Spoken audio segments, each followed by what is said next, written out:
Hi everybody, I'm Via, and welcome back to Credit Greedy for Teens. For those of you who don't know, Credit Greedy for Teens is a place where teens can come together with other teens to learn about Spiritist teachings and topics in a way that makes more sense to us and is more relatable to us as teenagers in today's society. So we have been reading through Blessed Are the Afflicted, chapter 5 of the Gospel according to Spiritism. And here we're talking about how really blessed are the afflicted, right? The ones who have problems, us who have problems, that is a blessing for us. Because if we didn't have problems, then we wouldn't be learning, we wouldn't be growing, we wouldn't be improving ourselves. So it really is a blessing that we are afflicted so that we can overcome this struggle and move on, while someone who's not afflicted, someone that's not suffering, they're going to have to suffer and struggle eventually. So there's just that coming for them, while we can get ahead and move past that. So in this chapter, last time, we left off on the section Suicide and Madness. So that's where we'll start off today. The calm resignation, which can be absorbed according to the manner in which terrestrial life is viewed, together with confidence in the future, give the spirit a serenity, which is the best preventive measure against madness and suicide. To be sure, it is certain that the vast majority of cases of madness are due to the commotion produced by vicissitudes which people have not had the strength to face. But if the things of this world are looked at from point of view with the Spiritist teaching regarding them, then all the reverses and deceptions that in other circumstances would cause people to become desperate can be received with indifference, even with happiness. It is evident, then, that this inner strength puts us above these happenings, so protecting us from shocks to the mind, which, if it were not for this, would cause serious disturbances.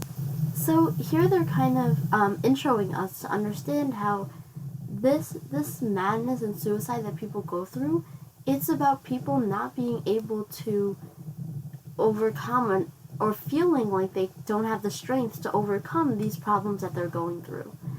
But what we have to see is that there are those spirits that are helping us, there are people to guide us, and there are ways to overcome this or to put ourselves in a different mindset.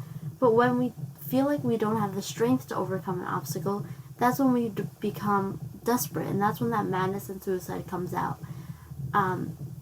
So that's an introduction of more on what they're going to explain. The same applies to suicide.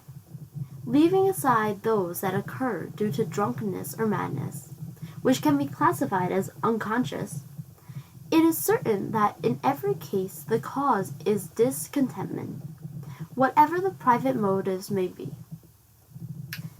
So here they're saying, besides people who are drunk or in madness, so some people are just, they're unconscious really, and like they're unaware, and maybe that it was a complete accident, like they were just, which is still, they're still going to suffer from that because they were so drunk or crazy based off something else that they drove themselves to that point of suicide. But besides those, all cases of suicide are about discontentment, are about not being happy, right?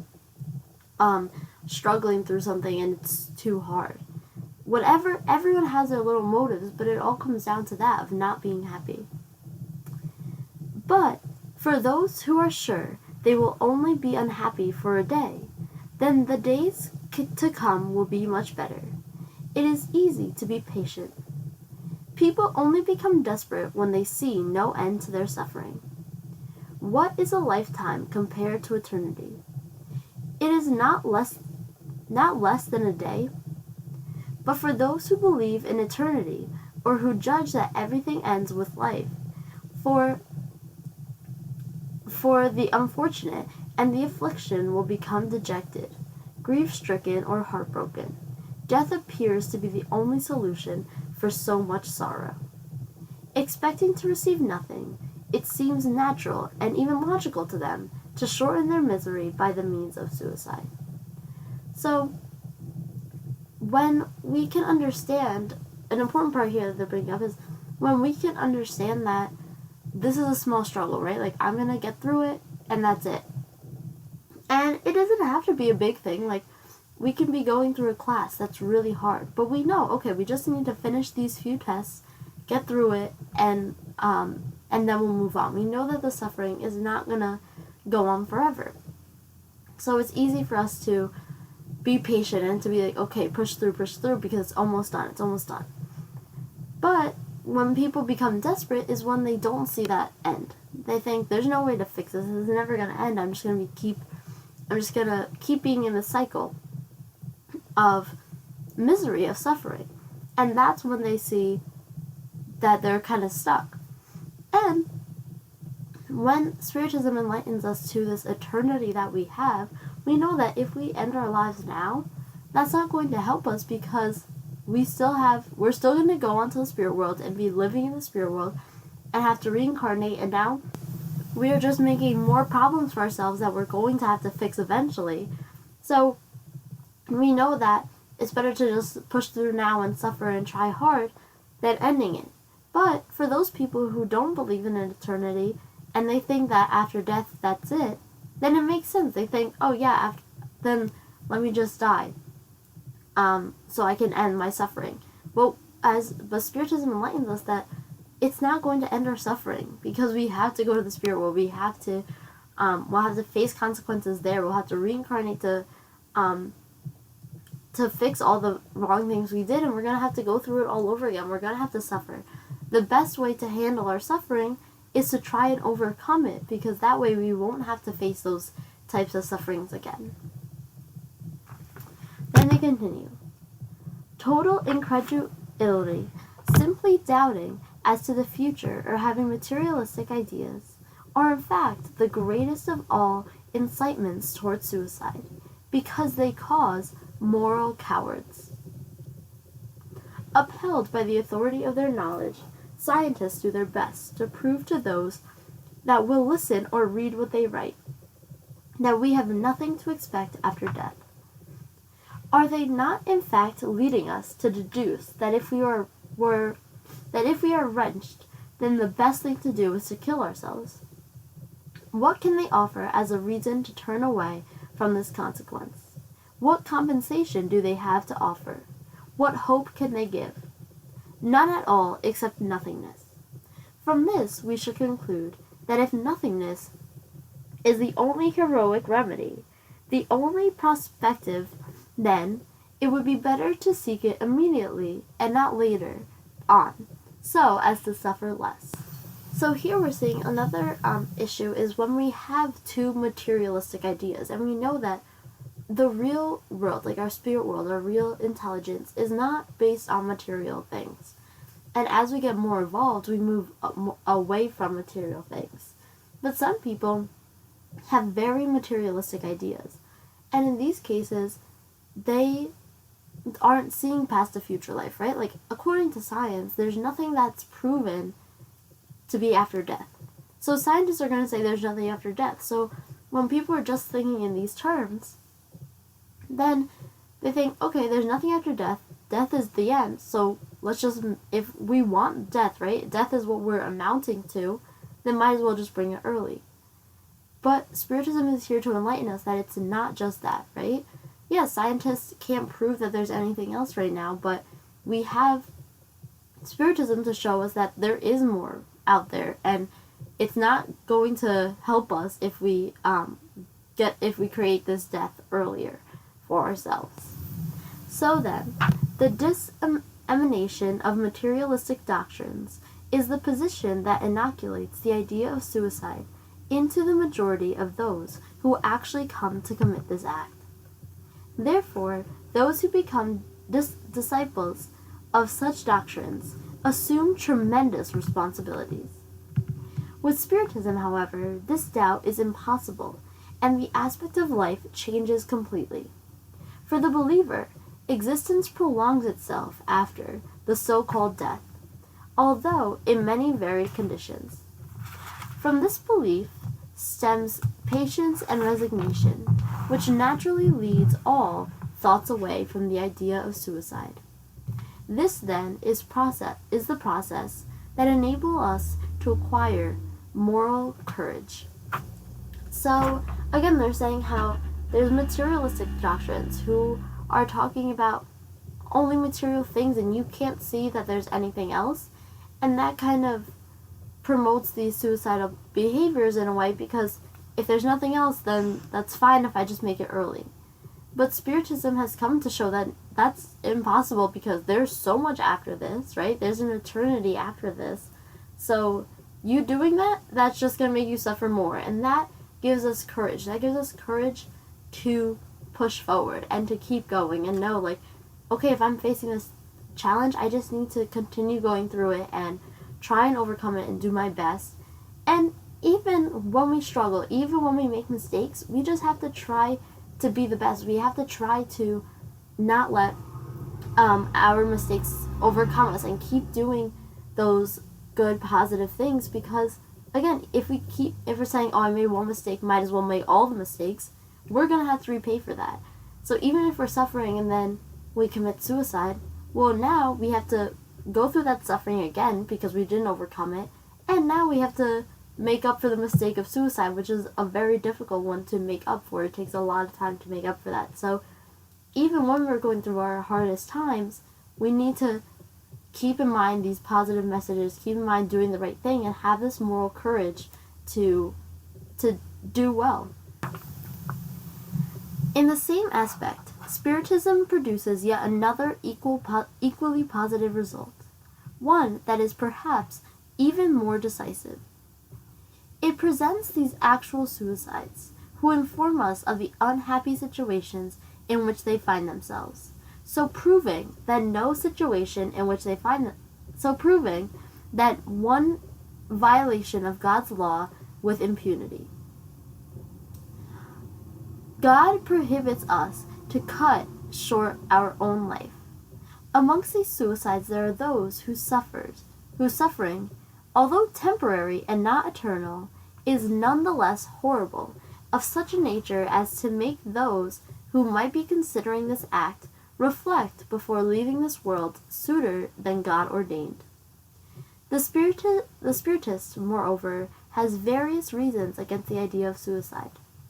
First, the certainty of future life, in which it is known that happiness will be in proportion to the misfortunes and the degree of resignation shown while on earth, combined with a certainty that if we abbreviate our life, we will be in fact reap the exact opposite of the desired result.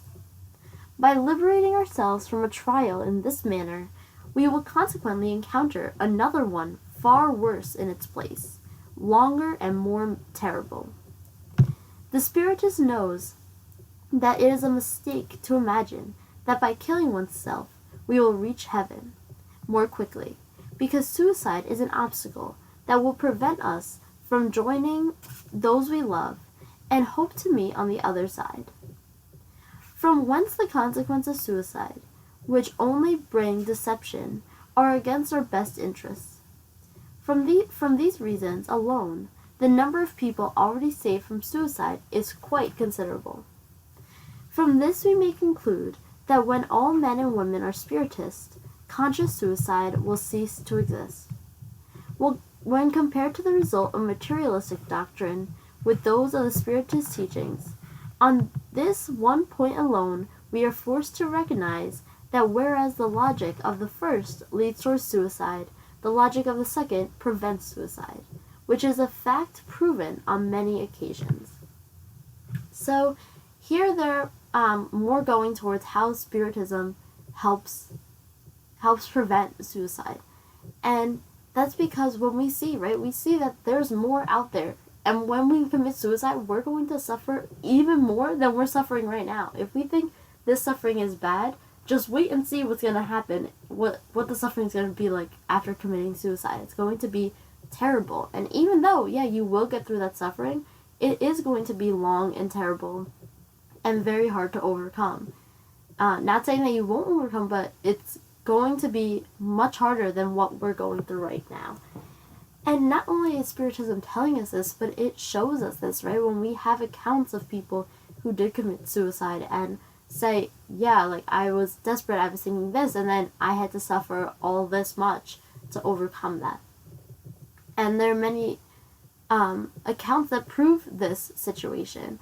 So we have to remember, as Spiritists, we are so lucky to have this advantage to know what's happening next, and to realize that and help prevent us from making more mistakes. Because if we're going through fixing one mistake, oh, we made a little mistake, let's fix it. That's fine. We all make mistakes. We can fix that. But we shouldn't keep making mistakes, right? We have to try our best to stop that. So as Spiritists, we have this knowledge of where we want to be and where we're going and how to get there, right? Now it's just about us putting into action these words that we've been talking about, right? Because it's not enough for us to sit here once a week and talk about these things. And yes, we understand, we talk about them, we reflect, and that's important. But what's more important is how we put that into our daily lives. How we could take all these things into consideration when we're living our lives and when we're deciding what to do and what not to do. So Spiritism, compared to like a materialistic doctrine, really helps prevent suicide. Instead of a materialistic doctrine that would help someone to logically like put the pieces together and be like, oh yeah, suicide is a good idea. Now we're on to the next section, which is instructions from the spirits to suffer well or badly. When Christ said, "Blessed be the afflicted, for the kingdom of heaven belongs to them," he did not refer to all those who alone. It is the basis for deep faith. You have heard it said many times that he does not put a heavy burden on weak shoulders. The burden is always in proportion to the strength, just as the recompense depends on the degree of resignation and courage. The more painful the affliction, the greater the recompensation. It behooves us then to make ourselves worthy, and it is for this purpose that life presents itself so full of tribulation. So when Jesus said, "Blessed be the afflicted, for the kingdom of heaven belongs to them," it does not mean that the kingdom of heaven belongs to everyone who suffers, because everyone suffers. But what he's meaning is the ones who suffer well, right? There's a difference of people who suffer badly and who suffer well. Suffering well is to be like, okay, yes, I have this horrible thing and I need to overcome it, and I am struggling, and maybe I am making some mistakes along the way, but I need to think, okay, what's the best thing I can do in this situation? How can I tackle this? And being aware of prayer and the goodness of God, and knowing that God gives us things that we can manage. So even when they feel unmanageable, we only have burdens that we can manage. Because if we couldn't manage it, then we wouldn't be given that task right now. So we have to keep this faith and this strength and suffer well, right? Even though we're suffering, we have to suffer well and overcome it, and maybe put that suffering and sadness into a different activity that produces something good, rather than people who are suffering and sitting there doing nothing all day, or even, let's say, committing suicide because of their suffering. So blessed are the afflicted, right? We are blessed to have these problems so that we can evolve. And yes, the kingdom of heaven belongs to all of us, but we need to be suffering well. We need to take that suffering and make the best out of it. And that's what's really important in this thing. And also, the key point here, that prayer supports the soul. But you can't just lay in bed and pray and pray and pray for something to happen and not get up and take action. So again, we must remember that what's really counting is our action, because we're doing the part of praying, of reading about this, but we need to start putting it into action. The soldier who is not sent to the front is discontent because by resting in camp he will never receive promotion.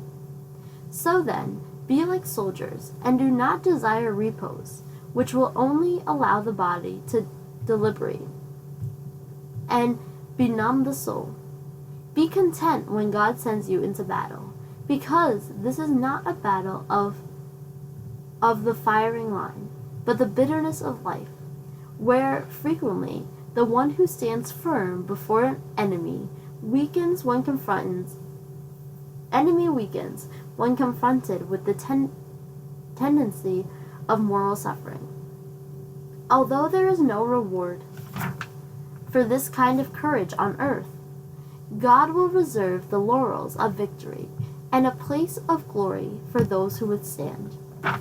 When facing suffering or obstacles, if you are able to place yourself above the situation by managing and dominating the impulses of impatience, anger, and despair, then you may say to yourself, with justification, with satisfaction, I was the stronger.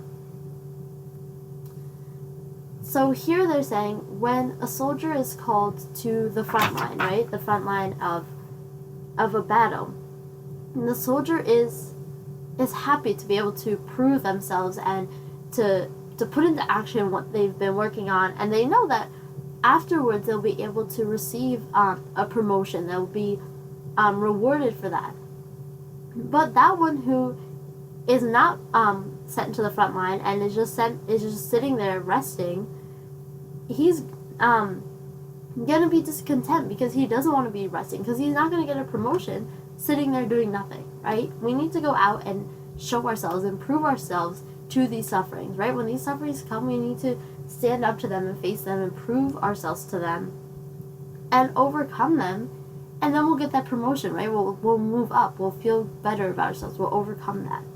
So we need to be strong when confronting the suffering, and even if there's no moral reward, like earthly reward, like if you overcome something, no one's gonna sit there and give you some candy or something like that. But God will have that reward for us if we're truly overcoming these sufferings and truly doing our best. And we'll be able to say that we were stronger than those sufferings. So then, the words "blessed are the afflicted" may be translated in the following manner. Blessed are those who have the occasion to prove their faith, firmness, perseverance, and submission to the will of God, because they will have multiplied 100 times the happiness they lack on earth. For after labor comes repose. Le Cordaire, Havre, in 1863. So, blessed are the afflicted are not just those who are suffering, but who are suffering well, who are proving their faith, right? Proving their faith to God, that God knows best and God is putting us through this for a reason, and our firmness and our perseverance and knowing what God wants, right? Doing what God wants and gutting through these struggles. And they're hard. It's not easy to just be like, oh, okay, let's just avoid the struggle, let's just get through it. No, it's gonna be hard. We're gonna suffer, but we need to push through. We need to be firm and push through. And that happiness that we're lacking on earth when we're suffering, if we're able to overcome it, we're gonna have 100 times that happiness afterwards, after earth, when we stand tall and persevere through our sufferings. So that's where we'll end off today, and next week we'll continue on with the blessed are the afflicted and the next section, which is evil and its remedy. But before we leave off today, I'd like to read our message from the Daily Book of Positive Quotations by Linda Picone for today's date, August 6th. Laughing with friends. That is the best, to laugh with someone because you think the same things are funny. Friendships often are forged by laughter.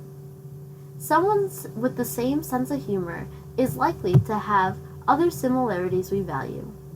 We look forward to getting together with longtime friends to enjoy a great roar of laughter. We know each other well enough, have spent enough time together to understand each other's sense of humor.